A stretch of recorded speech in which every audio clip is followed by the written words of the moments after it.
Mənim paylaşımlarımda bir mövzu var. Bordo haqqında. Hansı ki, dəfələrlə də paylaşmış. Hansı ki, hazır bordo ola bilməz. Onunla belə nə etiraz var, nə bazardan bunu yığışdıran var, nə alıcı tələb edir ki, axı məsələn bir yoldaş, Zaur və yaxud kim, hər kim, bir yoldaş sizin məhsul haqqında bunları dedi. Yəni mən necə eləyim bunu, almayım? Ya çıx inkar edir, ya da etmirsənsə deməli adam düz deyir də. Yəni məsələ gün kimi aydındır. Alıcıya da, satıcıya da mövzu tam aydındır. Amma hər ikisi də bilə-bilə alır o bordo olmayan bordonu və bilə-bilə aparır bağına tətbiq etməyə. Bu məsələdə alıcı satıcı qınanmalı deyil. Çünki biri satmağa məcburdur, biri isə çarəsizdir. Nəsə atmalıdır bağına. Çünki bir şəkildə hamının qış dərmanlaması verməlidir və məcburdur, neysə getsin alsın.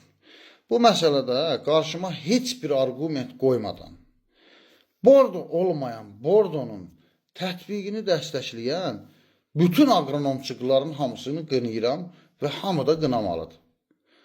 Çünki buna bir arqument qoymaq lazımdır qabağıma ki, ay Zaur sən piliyirsən.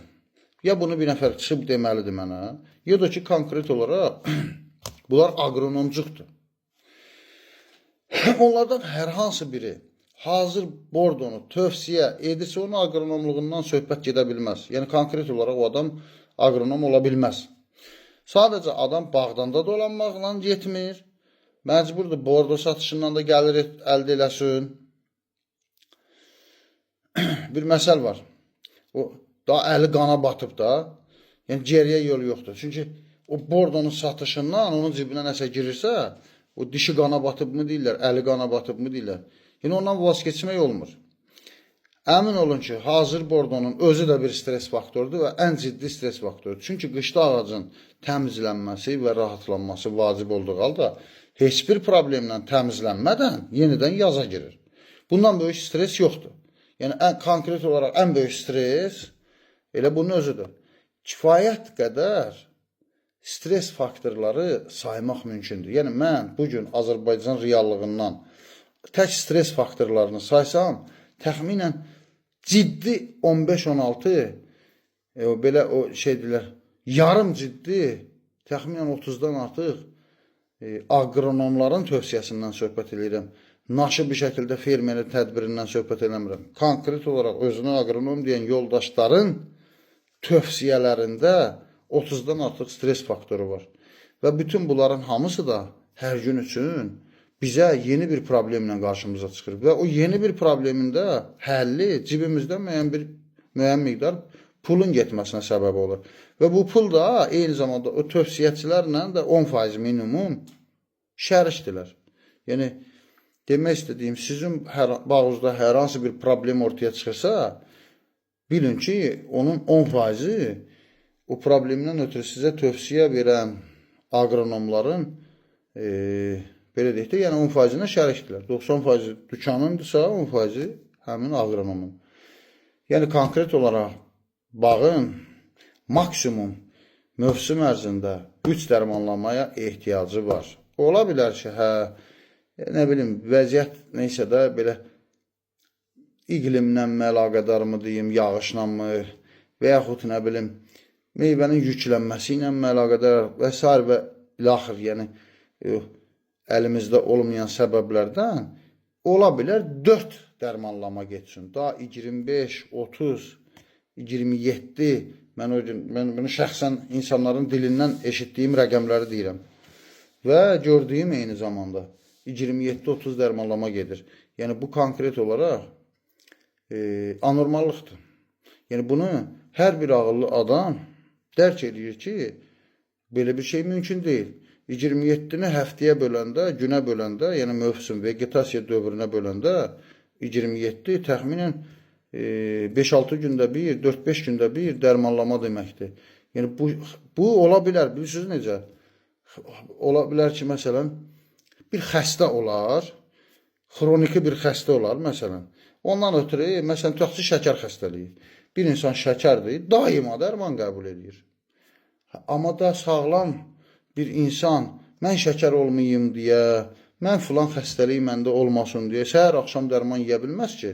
Yəni bu demək istədiyim o 27 dərmanlama konkret olaraq xəstə canlıya aid bir plandır. Xəstə canlı üçün tərtib olunmuş bir, qəbul olunmuş bir protokoldur, tərtib olunmuş yox, qəbul olunmuş bir protokoldur. Qardaş, sən 3 gündən bir bu dərmanlamanı verməlisən, verməsən botritis olacaq bağın və yaxud nə bilim külləmə olacaq və yaxud nə bilim alternari olacaq və yaxud nə bilim antraknoz olacaq və s. və ilə axır. Yəni demək istədiyim bu şəkildə plan qurulmamalıdır. O xroniki xəstələrin üstündə qurulan bir plandır. Xroniki xəstəlik, yəni bağda belə bir tədbir olmur ki, belə bir protokolda yoxdur ki, profilaktik dediyimiz tədbirlərin də heç biri real olaraq profilaktik deyil. Çünki profilaktika möhlət qalmır ki, səhər axşam biz dərman edirik, dərman veririk və bu dərman da hansısa problemi konkret, üzə çıxmış hansısa problemi aradan qaldırmağa istiqamətlənmiş dərmanlamadır. Yəni bu problem olmayacaq deyə profilaktik deyə bir şey yoxdur. Konkret profilaktik deyə bir şey yoxdur. Yəni elə bu hazır cari xəstəliklər bitmişdikmi? Bir də profilaktik plan qurasan. Cari problemlər həll olmalıdır ki, düzgün qidası verilməlidir bitkinin, düzgün gübrələməsi aparılmalıdır, düzgün sulaması aparılmalıdır ki, bitkidə heç bir xəstəlik olmasın. Profilaktik hər neysə iş görə biləsən. Sən bitkin zaten kökündən qış dərmanlaması 0. Çünki hazır bordodan istifadə edir. Onun özü belə stres faktorudur. Nə bilim, gübrəsi anormal.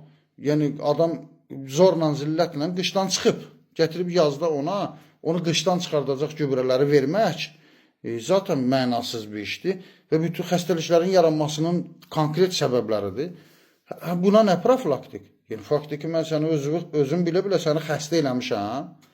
Xəstəliyindən ötürü də müalicə eləməliyəm. Da profilaktik deyə bir şey yoxdur ki. Nəysə də, yəni konkret olaraq stres sözü bəsit gəlməsin sizə. Stres bir canlının stres yaşaması, o canlının bütün orqanizminin tükündən dırnağına bütün orqanizminin iltihablanması deməkdir. Yəni bunun tibbi açıqlaması bu deməkdir. Fərq eləməz, bu ağacdır, bu insandır, bu siçandır, bu pişikdir, bu qarışqadır. Yəni qətiyyən fərq eləmir də. Əgər stres yaranırsa, bütün orqanizmdə kütləvi hüceyrə ölümləri baş verir. Bu qədər.